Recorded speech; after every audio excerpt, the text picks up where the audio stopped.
Audio Jungle.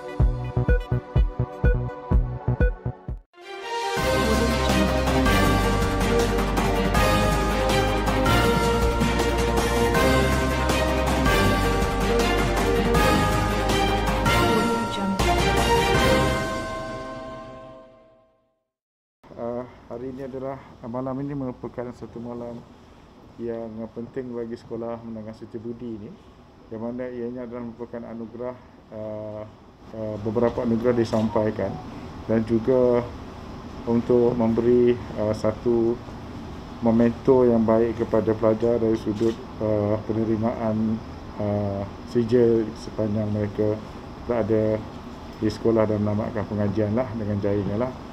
Dan apa yang penting saya lihat ialah dalam konteks bahawasanya untuk memastikan pembangunan pendidikan negara ini berlangsung secara tuntas, maka kita perlu melihat kepada adanya elemen-elemen sekolah seperti mana sekolah swasta Siti Budi ini, yang mana ia juga sebenarnya boleh membantu perkembangan pendidikan tanah air dalam konteks untuk memastikan agenda negara bangsa itu dapat kita jayakan dengan sempurna.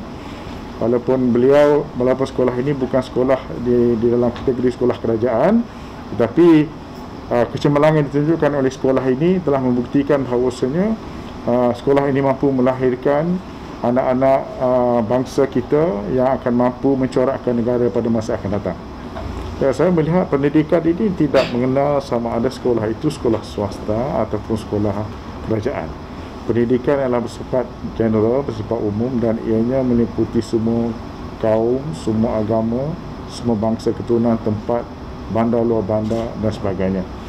Dan apa yang penting pada saya ialah setiap sekolah mempunyai tenaga pengajar yang sama ada sekolah swasta ataupun sekolah kerajaan. Kedua mereka tenaga pengajar terdiri mereka yang berkelayakan, mempunyai kualiti akademik yang baik. Kalau tidak, mereka tidak akan terpilih sebagai seorang guru.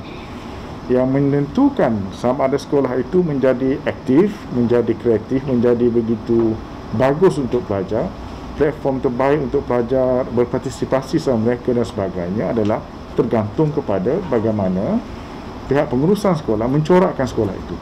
Hala tuju sekolah ditentukan oleh pengurusan. Jadi dalam hal ini, jika pengurusan memberi ruang yang terbaik, membuka seluas-luasnya ruang kepada pihak kepada pelajar dan sebagainya, maka insya-Allah pelajar akan menjadi lebih aktif, kreatif dan sebagainya. Saya fikir itu.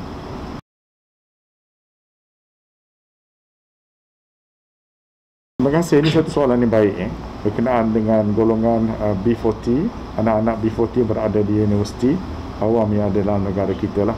Sebenarnya dalam konteks yang berkaitan dengan kebajikan golongan anak-anak B40 ini, Kementerian Pendidikan Tinggi tidak pernah mengabaikan sama sekali. Ada ruang dan tempat yang mereka harus merujuk apabila mereka menghadapi masalah. Dan ini satu perkara yang saya mau seru kepada semua pelajar-pelajar.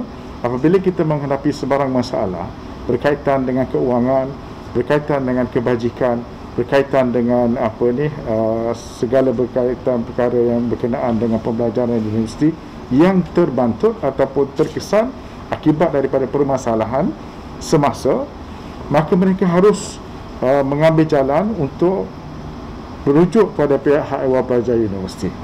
Pihak hak ehwal pelajar membuka ruang seluas-luasnya sebenarnya. Mana tidak ada sebarang sekatan, tidak ada sebarang elemen di mana mereka itu akan didiskriminasikan. Rekod pelajar kita ada, rekod dari sudut status ekonomi sosial mereka kita ada. Namun begitu, updating status itu perlu dibuat oleh pelajar ataupun oleh pihak guru itu sendiri. Dan caranya adalah dengan apabila kita ada masalah, maka kita berjumpa dengan pihak awal pelajar. Maka sebagai contoh, apabila kita tidak memiliki upaya untuk membeli laptop katakan, makanya apabila kita merujuk kepada bahagian awal pelajar, maka awal pelajar tahu untuk menyalurkan masalah, menyelesaikan masalah ini macam mana. Sebagai contoh, apabila ada pelajar yang tidak mempunyai laptop dan memerlukan laptop pada ketika itu, maka kita ada pusat zakat yang akan membantu sebagai saluran contoh. Kita bekerjasama dengan kementerian-kementerian lain juga dalam konteks untuk membantu pelajar-pelajar begini. Makanya saya menyeru, channel untuk menyelesaikan masalah ini penting.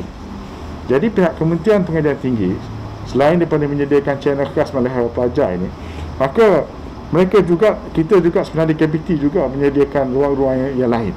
Sebagai contoh, secara tidak langsung, kalau kita tahu pada tahun lepas kita telah pun memberikan pelepasan yuran sebanyak 20, pengurangan yuran sebanyak 21% untuk sesi akademik tahun 2021 dan 2022. Ini sama rata kepada semua. Tidak kira pelajar itu pelajar B40 ataupun tidak. Selain daripada perkara-perkara lain yang kementerian adalah, banyak lagi kementerian buat inisiatif untuk membantu golongan B40 ini secara tidak langsung. Dan saya tengok, saya pada itu, golongan B40 ini juga bukan hanya di universiti, ada juga di politeknik dan di kolej komuniti sebagai satu contoh. Dan kita di Kolej Jabatan Pendidikan Komuniti dan juga politeknik ini memberikan pengurangan bayaran sebanyak 50% kepada semua pelajar baru-baru ini. Maka ia ada satu usaha yang dibuat oleh pihak kementerian dalam usaha memastikan bahawasanya mereka ada accessibility atau peluang yang lebih baik untuk belajar di universiti. Namun kadang-kadang kita ada masalah yang kita sendiri tidak tersedar. Mungkin tiba-tiba pelajar ini, ibu bapanya sebagai contoh kehilangan pekerjaan, makanya status ekonomi sosialnya berubah.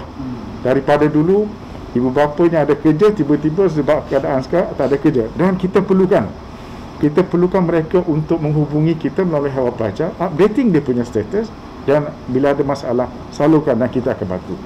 Jadi dalam hal ini, pada pandangan saya, kita akan membantu sebaik mungkin apabila wujud keadaan begini. Tidak ada sebarang pendiskriminasian sama ada mereka ini B40 ataupun bukan B40. Asalkan ada masalah, we try to the best.